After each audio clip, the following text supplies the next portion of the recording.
نحمده ونصلي على رسوله الكريم اما بعد فاعوذ بالله من الشيطان الرجيم بسم الله الرحمن الرحيم رب اشرح لي صدري ويسر لي امري واحلل عقدة من لساني يفقهوا قولي وَيَوْمَ نَحْشُرُهُمْ جَمِيعًا، اور یاد کرو اس دن کو جس دن ہم ان سب کو اکٹھا کریں گے. ثُمَّ نَقُولُ لِلَّذِينَ أَشْرَكُوا أَيْنَ شُرَكَاؤُكُمُ الَّذِينَ كُنْتُمْ تَزْعُمُونَ، پھر پوچھیں گے ان شریک ٹھہرانے والوں سے کہ تمہارے وہ شریک کہاں ہیں جن کو تم ہمارا شریک گمان کرتے تھے. ثُمَّ لَمْ تَكُنْ فِتْنَتُهُمْ، پھر ان کا فریب کا پردہ چاک ہو جائے گا. إِلَّا أَن قَالُوا وَاللَّهِ رَبِّنَا مَا كُنَّا مُشْرِكِينَ، مگر یہ کہ وہ کہیں گے کہ اللہ ہمارے رب کی قسم ہم مشرک نہیں تھے. عزیزان گرامی، فتنہ کے معنی حجت اور ایک معنی معذرت کے لیے گئے ہیں. بالآخر یہ حجت یا معذرت پیش کر کے چھٹکارا حاصل کرنے کی کوشش کریں گے کہ ہم تو مشرک ہی نہ تھے. اور امام ابن جریر رحمۃ اللہ علیہ اس کے معنی یہ بیان کرتے ہیں. ثم لم يكن قيلهم عند فتنتنا اياهم اعتذارا مما سلف منهم من الشرك بالله، جب ہم انہیں سوال کی بھٹی میں جھونکیں گے تو دنیا میں جو انہوں نے شرک کیا اس کی معذرت کے لیے یہ کہے بغیر ان کے لیے کوئی چارہ نہ ہوگا کہ ہم تو مشرک ہی نہ تھے. یہاں یہ اشکال پیش نہ آئے کہ وہاں تو انسانوں کے ہاتھ پیر گواہی دیں گے اور زبانوں پر تو مہریں لگا دی جائیں گی، پھر یہ انکار کس طرح کریں گے. اس کا جواب حضرت ابن عباس رضی اللہ عنہ نے یہ دیا ہے کہ جب مشرکین دیکھیں گے کہ اہل توحید مسلمان جنت میں جا رہے ہیں تو یہ باہم مشورہ کر کے اپنے شرک کرنے سے انکار کر دیں گے. تب اللہ سبحانہ وتعالیٰ ان کے منہوں پر مہر لگا دے گا اور ان کے ہاتھ پاؤں جو کچھ انہوں نے کیا ہوگا اس کی گواہی دیں گے، اور یہ اللہ سبحانہ وتعالیٰ سے کوئی بات چھپانے پر قادر نہ ہو سکیں گے. بحوالہ ابن کثیر. انظر کیف کذبوا علی انفسہم وضل عنہم ما کانوا یفترون، دیکھو یہ کس طرح اپنے آپ پر جھوٹ بولے اور ان کا سارا جھوٹ ہوا ہو گیا. لیکن اللہ سبحانہ وتعالیٰ کے حضور مشرکوں کو کوئی فائدہ حاصل نہ ہوگا. جس طرح بعض دفعہ دنیا میں انسان ایسا محسوس کرتا ہے، اسی طرح ان کے معبودان باطل بھی جن کو اللہ کا شریک اپنا حمایتی مددگار اور سفارشی سمجھتے تھے غائب ہوں گے، اور وہاں ان پر شرک کرنے والوں کی حقیقت واضح ہوگی، لیکن وہاں ازالے کی کوئی صورت نہ ہوگی. وَمِنْهُمْ مَنْ يَسْتَمِعُ إِلَيْكَ، اور ان میں سے ایسے بھی ہیں جو تمہاری بات پر کان لگاتے ہیں.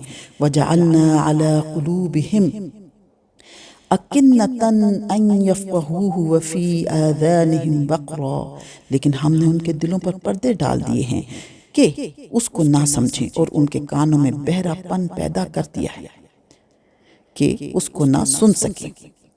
وَإِن يَرَوْا كُلَّ آيَةٍ لَا يُؤْمِنُوا بِهَا، اور اگر وہ ہر قسم کی نشانیاں دیکھ لیں گے تو بھی ان پر ایمان نہیں لائیں گے.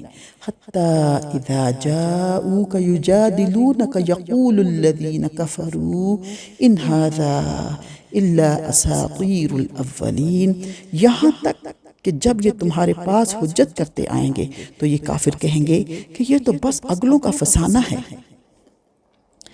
عزیزان گرامی، یہاں یہ بات ملحوظ رہے کہ قانون فطرت کے تحت جو کچھ دنیا میں واقع ہوتا ہے اسے اللہ سبحانہ وتعالیٰ اپنی طرف منسوب فرماتا ہے، کیونکہ دراصل اس قانون کا بنانے والا اللہ ہی ہے، اور جو نتائج اس قانون کے تحت رونما ہوتے ہیں وہ سب حقیقت میں اللہ کے اذن اور ارادہ کے تحت ہی رونما ہوا کرتے ہیں. ہٹ درم منکرین حق کا سب کچھ سننے پر بھی کچھ نہ سننا، اور دائی حق کی کسی بات کا ان کے دل میں نہ اترنا ان کی ہٹ درمی اور تعصب اور جمود کا فطری نتیجہ ہے. قانون فطرت یہی ہے کہ جو شخص ضد پر اتر آتا ہے اور بے تعصبی کے ساتھ صداقت پسند انسان کا رویہ اختیار کرنے پر تیار نہیں ہوتا، اس کے دل کے دروازے ہر اس صداقت کے لیے بند ہو جاتے ہیں جو اس کی خواہشات کے خلاف ہو. اس بات کو جب ہم بیان کریں گے تو یوں کہیں گے کہ فلاں شخص کے دل کے دروازے بند ہیں، اور اسی بات کو جب اللہ سبحانہ و تعالیٰ بیان فرمائے گا تو یوں بیان فرمائے گا کہ اس کے دل کے دروازے ہم نے بند کر دیے ہیں، کیونکہ ہم صرف واقعہ بیان کرتے ہیں اور اللہ سبحانہ و تعالیٰ حقیقت واقعہ کا اظہار فرماتا ہے۔ نادان لوگوں کا عموماً یہ قاعدہ ہوتا ہے کہ جب کوئی شخص انہیں حق کی طرف دعوت دیتا ہے تو وہ کہتے ہیں کہ تم نے نئی بات کیا کہی، یہ تو سب وہی پرانی باتیں ہیں جو ہم پہلے سے سنتے چلے آ رہے ہیں۔